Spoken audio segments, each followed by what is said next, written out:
सदन को चलाने को लेकर सरकार और विपक्ष में सहमति बन गई है। लोकसभा अध्यक्ष के साथ हुई सभी दलों के नेताओं के साथ बैठक।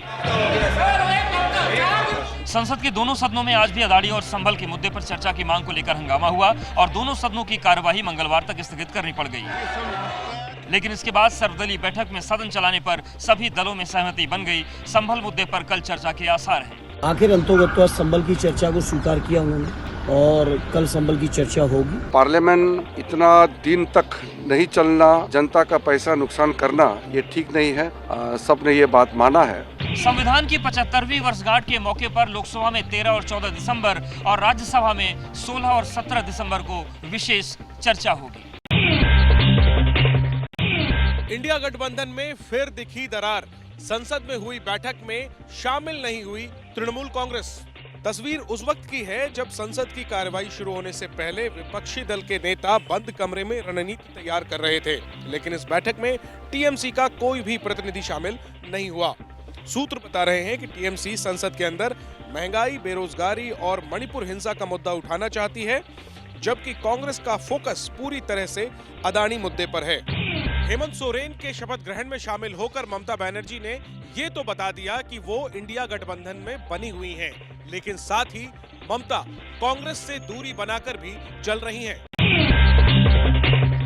कांग्रेस अध्यक्ष मल्लिकार्जुन खड़गे के बयान पर बढ़ा विवाद। ज्योतिर्लिंग से की थी खुद की तुलना, बीजेपी ने किया विरोध।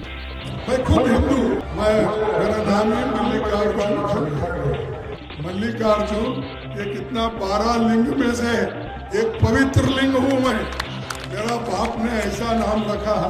खड़गे ने यह बयान रविवार को दिल्ली के रामलीला मैदान में दिया था, जिस पर बीजेपी ने निशाना साधा है। वो इस बात का समर्थन करते हैं कि अगर मंदिरों को तोड़ करके उसको मस्जिद बना दिया गया तो उसको समर्थन करना चाहिए।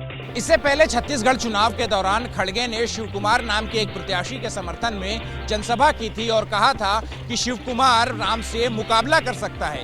इस बयान पर भी विवाद हुआ था। लंबित मांगों को लेकर लामबंद हुए पश्चिमी यूपी के किसान। नोएडा के रास्ते दिल्ली में दाखिल होने की कोशिश। कई घंटों तक लगा रहा दिल्ली नोएडा बॉर्डर पर जाम। गौतम बुद्ध नगर, गाजियाबाद और हापुड़ के साथ साथ आगरा के हजारों किसान दिल्ली कूच के लिए निकले तो प्रशासन ने बैरिकेड खड़े कर दिए। ये किसान 10% प्लॉट और 64.7% बढ़ा हुआ मुआवजा मांग रहे हैं। इस प्रदर्शन के चलते नोएडा से दिल्ली जाने वाले लोगों को कई घंटे तक जाम में जूझना पड़ा। रविवार को ग्रेटर नोएडा में किसान संगठनों की अधिकारियों के साथ बैठक हुई थी, जिसके विफल होने के बाद ही किसानों ने दिल्ली कूच का ऐलान किया था। हालांकि शाम 4 बजे के करीब अधिकारियों ने जब सरकार तक मांग पहुंचाने की बात कही तो किसानों ने प्रदर्शन खत्म किया।